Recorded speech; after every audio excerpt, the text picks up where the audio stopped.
जो इस वीडियो में हम लोग सॉल्व करेंगे एनसीईआरटी के एक्सरसाइज 5.1 का क्वेश्चन नंबर 12। देखिए क्वेश्चन नंबर 6 से पहले हम लोगों को इंस्ट्रक्शन दिया गया था कि find all points of discontinuity. तो 6 से लगाए 12 तक क्वेश्चन यही है कि पता लगाइए पॉइंट ऑफ डिसकंटिन्यूटी। देखिए मान लीजिए आप कोई ग्राफ बनाते हैं, ये हो गया वाई एक्सिस, ये हो गया एक्स एक्सिस। आप किसी फंक्शन का ग्राफ बनाते हैं, ग्राफ बनाना शुरू करते हैं। वो ग्राफ जब पहुंचता है 2 पे, तो जब आप x की वैल्यू 2 रखते हैं उस फंक्शन में, तो y की कोई वैल्यू मिलती ही नहीं है। y की वैल्यू नॉट डिफाइन हो जाती है या इमेजिनरी हो जाती है, तो आपको यहां पर पेन उठाना पड़ेगा। फिर आप 2.1 रखते हैं तो y की वैल्यू मिलती है, 2.2, 2.3 y की वैल्यू मिल रही है इन पे। फिर चलते चलते मान लीजिए 5 पे जब ये पहुंचा तो भी वो फंक्शन नॉट डिफाइन हो गया, तो आपको फिर पेन उठाना पड़ेगा। अब 5.1 रखे तो फिर y की वैल्यू मिली, 2 रखे, 3 रखे, 4 रखे, मतलब 5.2 रखे, 5.3 रखे, 5.4 रखे, 7 रखे, 8 रखे, अब लगातार बनता चला जा रहा है। तो कब कब पेन उठाना पड़ा था? 2 पे और 5 पे। तो आप कहेंगे कि वो फंक्शन जिसका ये ग्राफ है, ये वाला फंक्शन नहीं, वो फंक्शन जिसका ये ग्राफ है वो 2 पे और 5 पे डिसकंटिन्यूअस है। अब वैसे ही हमको ये पता लगाना है कि अगर हमारा फंक्शन हो x⁻10-1, कब? जब x की वैल्यू इक्वल टू 1 हो या लेस देन 1 हो, और फंक्शन की वैल्यू x² हो जब x की वैल्यू ग्रेटर देन 1 है। तो बताइए कि ये फंक्शन कब कब डिसकंटिन्यूअस होगा, मतलब कब कब आपको पेन उठाना पड़ेगा, ये पता लगाना है। ये जो आपका फंक्शन है वो पॉलिनॉमियल है, और पॉलिनॉमियल फंक्शन हमेशा कॉन्टिन्यूअस होता है, कभी पेन नहीं उठाना पड़ता। ये भी आपका फंक्शन है जो कि पॉलिनॉमियल है, तो इसका भी जब ग्राफ बनेगा कभी पेन नहीं उठाना पड़ेगा क्योंकि ये पॉलिनॉमियल है। लेकिन डर है, एक जगह डर है, डर है 1 पे, क्योंकि 1 या 1 के पहले फंक्शन किसी और चीज से डिफाइन है और 1 के बाद फंक्शन किसी और चीज से डिफाइन है। तो 1 पे डर है, हो सकता है कि 1 पे पेन उठाना पड़े।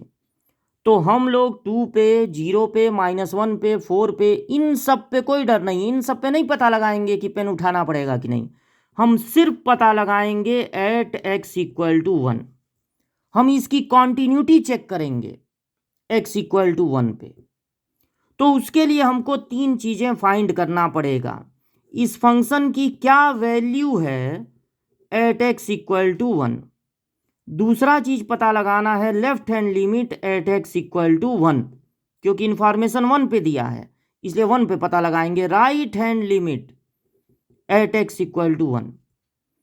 1 पे अगर फंक्शन की वैल्यू पता लगानी है तो x की जगह रख देना है 1। और लेफ्ट हैंड लिमिट निकालने का क्या तरीका होता है?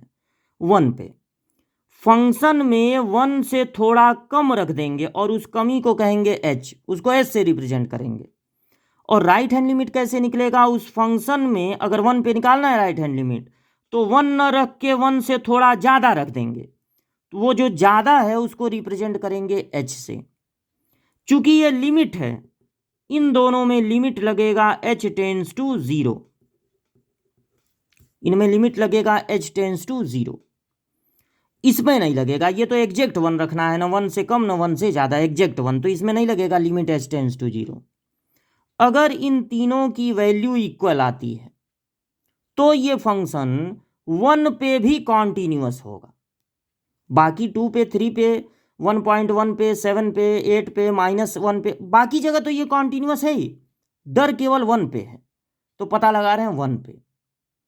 अब 1 अगर रखना है तो नीचे नहीं रख सकते हैं, क्योंकि जब x की वैल्यू 1 है तो ये ऊपर वाले में रखना है। तो आंख से देखिए, जहां x दिखे वहां 1 रख दीजिए, और उस पर पावर 10 है तो 10 लिखिए, -1 है तो 1 लिखिए। 1 का कितनी भी बार इंटू करेंगे 1 ही आएगा, तो ये आ गया 0। अब रखना है 1 माइनस एच, तो 1 माइनस एच भी चूंकि 1 से छोटा है, 1 माइनस एच मतलब 1 से थोड़ा सा छोटा, तो जब x की वैल्यू लेस देन 1 है तब भी ऊपर ही रखना है। तो फिर आंख से देखिए, जहां पर आपको x दिखे वहां पर 1 माइनस एच रख देना है। बाकी अगर पावर 10 है तो पावर 10 रहेगा, माइनस 1 है तो 1 रहेगा, और यहां पर लिमिट भी होगा h टेंस टू 0।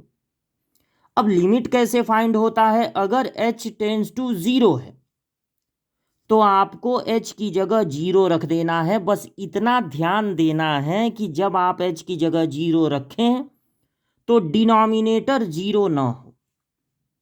तो यहां कैसे होगा डिनोमिनेटर 0? यहां तो डिनोमिनेटर में कुछ है ही नहीं, अपान में कुछ है ही नहीं, तो आप h की जगह तुरंत 0 रख दीजिए। ये नहीं कि 1 माइनस एच का 10 बार इंटू करें बाइनोमियल से, उसको एक्सपेंशन करें, उसके बाद h की वैल्यू रखेंगे तब भी वही मिलेगा जो तुरंत h की वैल्यू 0 रखने पर मिलेगा। तो 1 माइनस 0 होता है 1। जब आप h की जगह 0 रख देंगे तो अब इसको लिखना छोड़ देंगे, तब तक इसको लिखना है जब तक कि आप h की जगह 0 नहीं रख दिए। तो अब 1 माइनस 0 होगा 1, 1 का कितनी भी बार इंटू होगा 1 ही आएगा, तो ये आ गया 0। यहां से देख के लग रहा है, अब ये दोनों 0 आए हैं, अगर ये भी 0 आ गया तो 1 पे भी कॉन्टिन्यूअस हो जाएगा, तब तो ये कभी डिसकॉन्टिन्यूअस होगा ही नहीं, तब तो कभी पेन उठाना पड़ेगा ही नहीं। लेकिन इस पर भी चेक कीजिए तब ना डिसाइड होगा। तो 1 प्लस एच यानी 1 से ज़्यादा रखना है।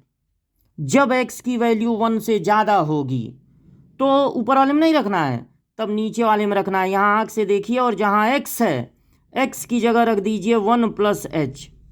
बाकी चीज़ वैसे ही रहेगा। अगर इसका स्क्वायर है तो आपको भी स्क्वायर यहाँ पर लगा देना है। भाई x की जगह 1 प्लस एच रखे और स्क्वायर है तो स्क्वायर लगा दिए। लिमिट h टेंस टू है 0। h की जगह 0 रखने पर अपान में 0 नहीं आ रहा है, डिनोमिनेटर 0 नहीं हो रहा है, तो तुरंत आप h की जगह 0 रख दीजिए। अगर आपके पास बहुत समय है तो आप a प्लस बी का होल स्क्वायर लगा के भी रख सकते हैं, उससे भी वही मिलेगा। पहले ही रख दीजिए तब भी वही मिलेगा, तो पहले ही रख दीजिए। 1 प्लस 0 1 होता है, और 1 पे कोई भी पावर हो 1 आएगा।